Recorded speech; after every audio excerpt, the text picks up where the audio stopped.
What is going on, fishy friends? Rich here, Rich's Fishes. And what we got going on today is quite a lot of stuff. We got an unboxing, we got a fish room update, we got a random review. So stick around, let's see what's up.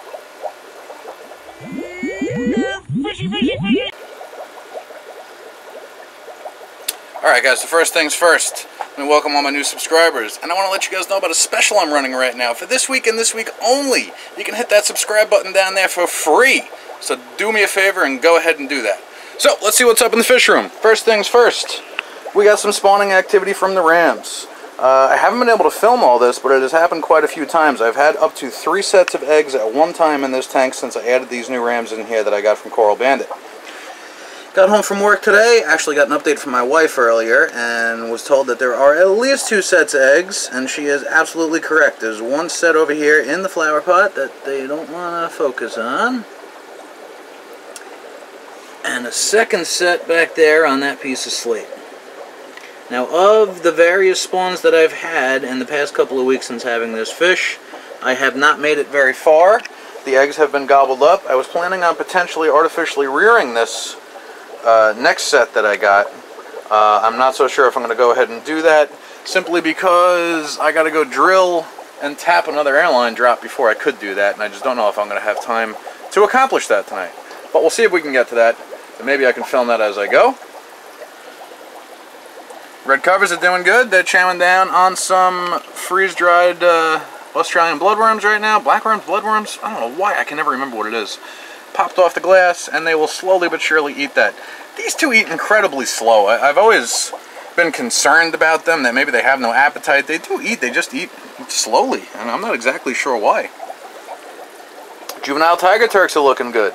They are putting on some size. They're finally looking like discus. Their patterns are really getting beautiful. You know what I'm just realizing, guys? I'm using this new camera. I don't love it, honestly.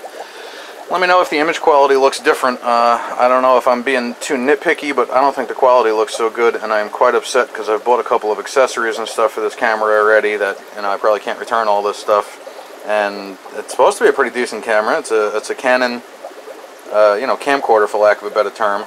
And the only reason why I went with a camcorder this time around, as opposed to using another mirrorless, not a DSLR, what do they call it, an interchangeable lens, ILC camera or something like that. I got that other camera back, that Nikon 1 series that I used to use.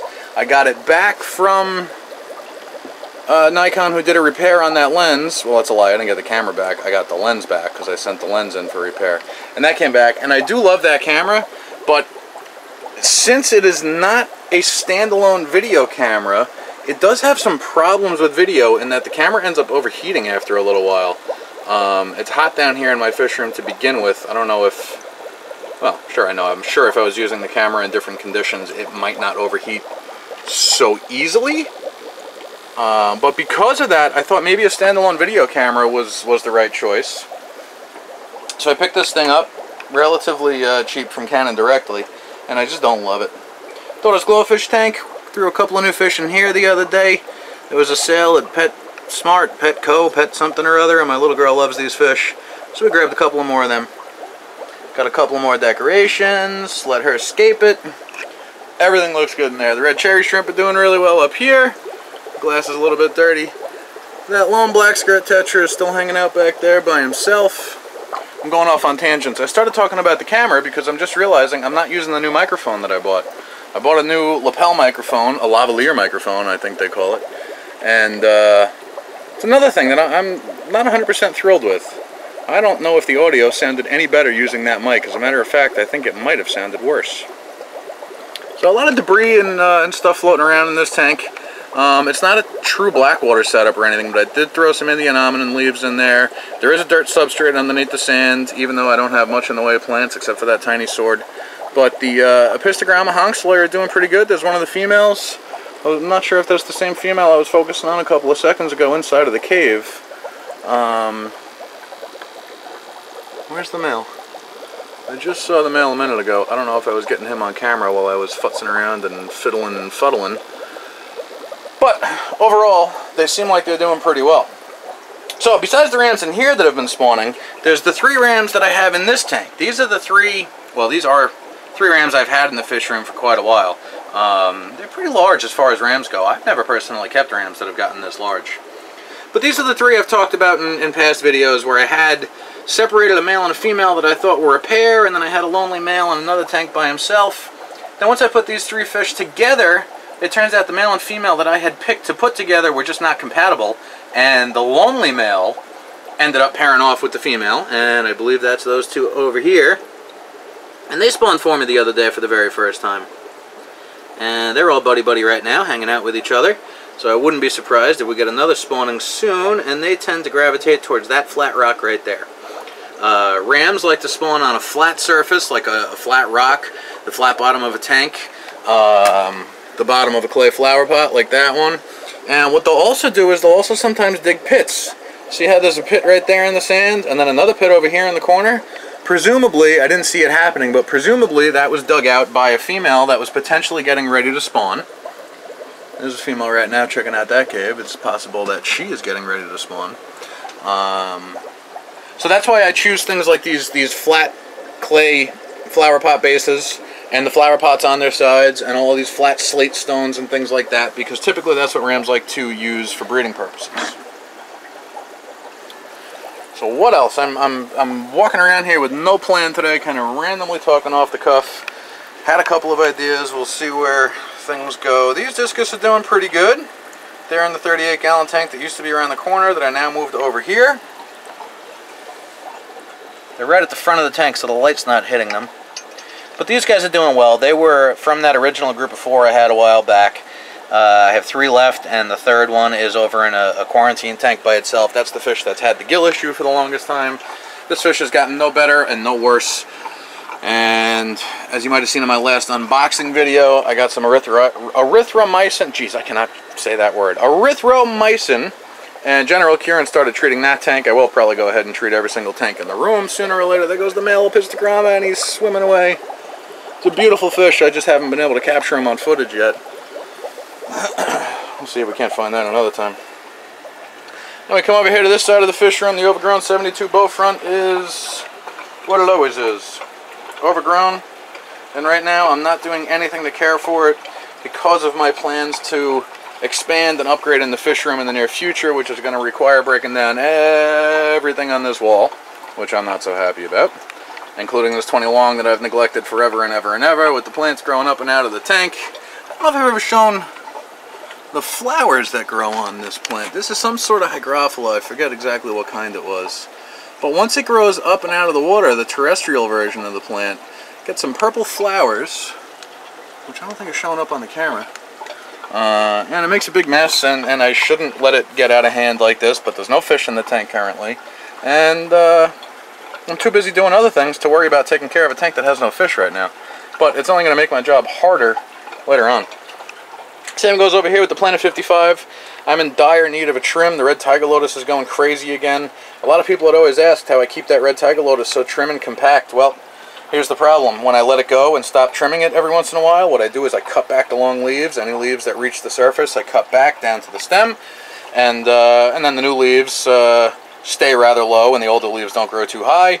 But when you ignore that for a couple of weeks, if not a couple of months, then everything starts growing up tall and shading out the whole tank again. I got some duckweed issues going on up here. I hate duckweed. Hate it, hate it, hate it, hate it, hate it. I've never tried to bring it into my fish room. A speck of it made it in on something, and now I've got it in far too many tanks, and it just pisses me off because I spend forever trying to scoop it out with nets, and I don't know, it pisses me off. What else? Over here we got the black bar endlers. I started doing a water change yesterday, and apparently I was so busy doing water changes in the fish room that I forgot to put water back in the tank. And that's pretty stupid of me. Leave me a comment below if you've got more than one tank and have ever done something silly like that. Drained the tank with the intent of doing a water change and then never filled it back up. I've not been doing enough water changes on this tank, and this tank is way overpopulated. I am starting to get a smell out of the tank. It's starting to smell a little bit foul. I don't run carbon in any of my tanks. If I did, that might take care of the issue. But there's just too many fish in this tank for it to be a 10-gallon.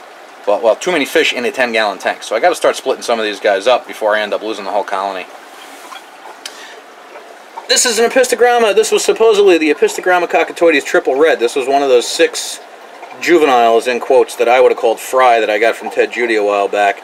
This is that fish that I'm not so sure if it really is a Cockatoides triple red. Since I moved it into this tank, it has started showing a tiny bit of color back on that dorsal fin. I still don't think it's a triple red.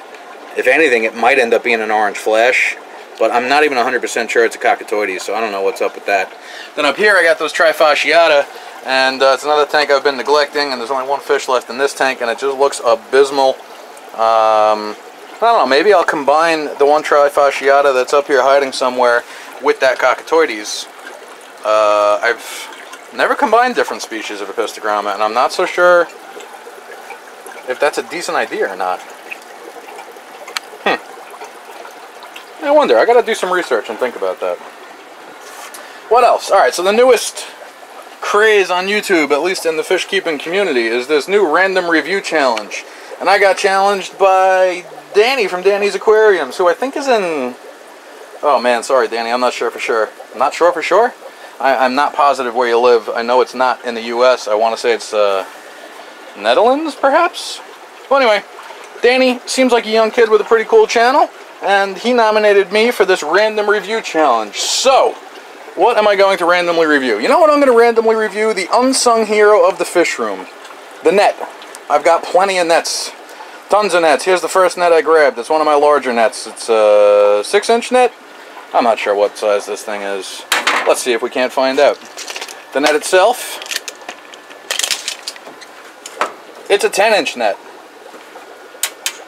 by 6 3/4 with a 13.5-inch long handle.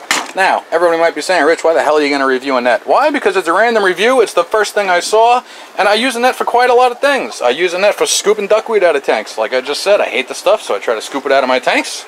So, this net is too large to do the job with. I would use one of my smaller ones, but you can envision, well here, you don't have to envision, you can watch. We'll grab a smaller blue net. This is probably a 4-inch net. And if the lid was open and out of my way, this would work better. Alright. There we go. So now, I got some dead plant matter and some duckweed, which comes over here to the garbage, which isn't open. So I'll just put it down for now, and you can imagine, here, we're going to dump this in the sink. There we go. Wonderful. Versatile. Nets. Serve various purposes. Scooping fish, scooping plants, scooping duckweed, scooping fish you want to keep, scooping fish that have died, scooping plants you want to keep, scooping plants that have died, scooping invasive plants, scooping snails, scooping shrimp. I've got shrimp nets. Where's one of my shrimp nets? This is a brine shrimp net that just fell on the floor. This is actually kind of a cool net because it's they call this a 3D net. It's a slightly different shape, so it stays open, so it's easier to scoop up shrimp. It's easier to come in behind shrimp, like cherry shrimp and other, you know, Taiwan bee shrimp and things like that, and crystal black shrimp. Makes it a little bit easier to scoop them up. Nice rigid handle. Some of them have telescoping handles. I've also seen glass shrimp nets recently, which seems like a bad idea. I could picture smashing those glass things right against the side of a tank. And rather than scooping up a shrimp, you're going to end up picking out shards of glass out of your tank forever. So that ain't so cool. So there's my random review challenge of nets in the fish room. Unsung hero of the fish room, if you ask me. Everybody's seen me acclimate fish, and how I deal with the drop and plop method sometimes, and how I don't want to get fish tank, how I don't want to get water from a fish store fish tank and or someone who I've purchased fish from that has mailed them to me, and I don't want that water from the bag getting into my tank, so I will pour the bag water into a net so I can catch the fish and get the fish into the tank without getting that nasty water in there. So I think nets are wonderful. As you can see, I keep quite a few. I hang them all over here on these hooks. Sometimes there's a couple hanging over there. There's not right now currently, which means I haven't used any in the past day or two. And that's about it for my random review. Thank you, Danny, for nominating me. And I am going to ruin the trend here. As far as my nomination for the next 2 people to do the random review, the first 2 people to comment on my channel, you are nominated for the random review. And I hope that it's 2 people who don't often upload videos themselves, and or that guy that's sitting here watching this right now. That's right, you know who I'm talking about, you in the back there. The one that's always reluctant to film a video and upload it. Or maybe that guy that's filmed like 20 videos but has been too scared to upload any of them. I want you to upload a random review video, anonymous YouTube subscriber. And notify me if you do, so I can watch it and let you know what I think. It's one of the biggest hurdles in starting to upload this stuff, is taking that first step. It can be nerve-wracking, but once you do it, it kind of all flows downhill from there. Alright guys, I think that's about it for now. I think I promised an unboxing video, but this one's running long, so I'm going to make that a separate video. So, I lied at the beginning of the video. Maybe I'll reshoot that intro, and I won't have lied, and someone will be wondering what the hell I'm talking about. Now I'm pacing and rambling, and I think that means it's a good time to sign off. So I'm out of here. Don't forget about that special sale, guys. Subscriptions, hit the button, free this week, and thanks for watching.